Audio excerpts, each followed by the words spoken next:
फिर दुखी हो गया ना, कपड़े का कारोबार शुरू कर लिया। ये तो बहुत अच्छा किया आपने। बड़ा प्रॉफिट है, बिजनेस है, बहुत बिजनेस। एक ना बंदा आया बदमाश टाइप मेरे को ना सूट लैन। ਜਿੱਦਾਂ ਦੀ ਤੂੰ ਹੈਗੀ ਆ ਉਦਾਂ ਦੇ ਬੰਦੇ ਤੇਰੇ ਕੋ ਆਉਣੇ। ਤੇਰੇ ਸ਼ਰੀਫ ਆਦਮੀ ਦਾ ਕੀ ਕੰਮ? तेरे को बड़ा सॉफ्टवेयर इंजीनियर आ रहे हैं। ਬਕਵਾਸ ਬੰਦ ਕਰ। ਏਡੇ ਨੱਕ ਵਾਲੀ ਮਧੂਬਾਲਾ ਹੁੰਦੀ ਆ ਕਿਤੇ? बंदा है भरवान टाइप मेरे को ना, बदमाश टाइप। ਉਹਨੂੰ ਕਹਿੰਦਾ ਸੂਟ ਦੇ ਦਿਓ। अच्छा ਉਹ ਪੂਰਾ ਥਾਨ ਖੋਲਿਆ ਕੀਤਾ, ਕਹਿੰਦਾ ਸੂਟ ਲਾ ਦਿਓ। कहता सूट उतार दो। ਹਾਂ ਕਹਿੰਦਾ ਸੂਟ ਲਾ ਦਿਓ। ਮੈਂ ਐਂ ਕਰਕੇ ਸੂਟ ਲਾਇਆ। ਸੂਟ ਵੇਖ ਕੇ ਤੇ ਕਹਿੰਦਾ ਤੂੰ ਸੂਟ ਕਿਉਂ ਨਹੀਂ ਲਾਇਆ? ਮੈਨੂੰ ਸਮਝ ਆ ਗਈ।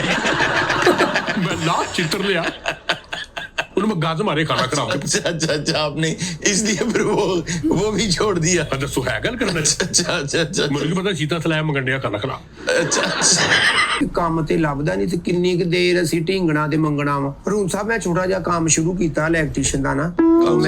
ਮੈਂ ਸਿੱਖ ਕੇ ਤੇ ਮੈਂ ਦੁਕਾਨ ਖੋਲੀ। 3-4 ਮੁੰਡੇ ਆਏ, ਕਹਿੰਦੇ ਸਾਡੇ ਨਾ ਬਿਜਲੀ ਦਾ ਮਸਲਾ ਵਾ ਘਰ। अच्छा ਮੈਂ ਚਲੀ ਗਈ। ਜਿਹੜੀ ਸ਼ੈ ਨੂੰ ਮੈਂ ਹੱਥ ਲਾਵਾਂ ਉਹਦੇ ਚ ਐ ਕਰਕੇ ਕਰੰਟ, ਹਰ ਸ਼ੈ ਚੋਂ ਕਰੰਟ ਆਵੇ। पूरे घर की चीजों में करंट। ਮੈਂ ਉਹਨਾਂ ਨੂੰ ਕਿਹਾ ਉਂਤਰਿਓ ਤੁਸੀਂ ਤਾਂ ਸਾਰੀਆਂ ਸ਼ੈਵਾਂ ਦੇ ਵਿੱਚ ਕਰੰਟ ਰੱਖਿਆ ਵਾ।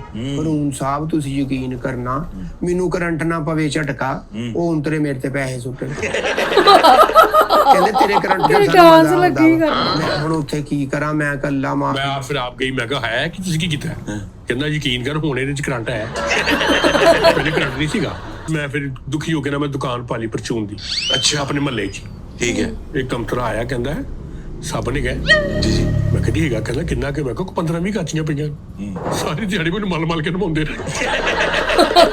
ਫਿਰ ਉਸ ਨੂੰ ਯਕੀਨ ਕਰੋ ਮੈਂ ਤੇ ਕੋਈ ਕੰਮ ਨਹੀਂ ਛੱਡਿਆ ਵੀ ਇਸ ਕੰਮ ਤੇ ਜਾਨ ਛੁੱਟ ਜਾਏ ਨਾ। ਮੈਂ ਕੋਈ ਕੰਮ ਛੱਡਿਆ ਨਹੀਂ।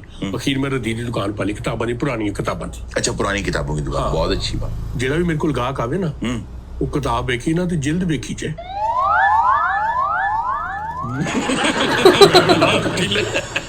ਅਖੀਰ ਮੈਨੂੰ ਮੈਂ ਕਿਹਾ ਜੇ ਕਿਤਾਬ ਲੈਣੀ ਤੇ ਲਵੋ, ਜਿਲਦ ਨੂੰ ਕੋਈ ਬੰਦਾ ਹੱਥ ਨਾਲ। ਤੁਹਾਨੂੰ ਪਤਾ ਫਿਰ ਪੁਰਾਣੀਆਂ ਕਿਤਾਬਾਂ ਦੀ ਜਿਲਦ ਦਾ ਵੀ ਹਾਲ ਹੀ ਨਹੀਂ। ठीक है। ਸਮਝ ਆਈ? जी जी। ਜਿਲਦ ਤਾਂ ਗਲੀ ਹੁੰਦੀ ਖਾਨਾ ਖਰਾਬ। ਮੈਂ ਤੇ ਵੈਸੇ ਵੀ ਰੂੰ ਸਾਹਿਬ ਖੁੱਲੀ ਕਿਤਾਬ। बस ठीक ठीक ठीक है जी। अच्छा आप मुझे बताएं जी। ਹਰੂਨ ਸਾਹਿਬ ਕੋਈ ਤਾਂ ਕਾਰੋਬਾਰ ਕਰਨਾ ਨਾ। ਤੋਂ ਆ ਗਈ ਗਰਮੀ, ਮੈਂ ਠੰਡੀਆਂ ਬੋਤਲਾਂ ਦੀ ਦੁਕਾਨ ਖੋਲ ਲਈ। वेरी गुड, ये अच्छा। ਮੈਂ ਕਿਹਾ ਚੱਲ ਲੋਕੀ ਕੋਲਡ ਡਰਿੰਕ ਮੰਗਦੇ ਆ। अच्छा अच्छा अच्छा। ਹਰੂਨ ਸਾਹਿਬ 8-10 ਬੰਦੇ ਆਏ ਮੇਰੇ ਕੋਲ। ਅੱਛਾ, ਮੈਂ very ਖੁਸ਼ good। ਹੋ ਗਈ। ਮੈਂ ਕਿਹਾ ਗਾਹਕ ਇੱਕੋ ਵਾਰੀ ਪੈ ਗਏ ਥੋਕ ਦੇ। हाँ जी। ਮੈਂ ਕਿਹਾ ਜੀ ਬੋਤਲਾਂ ਪੀਣੀਆਂ ਵਾ। हैं? क्या हुआ? ਨੇ ਸੀ ਘਰੋਂ ਪੀ ਕੇ ਆਏ।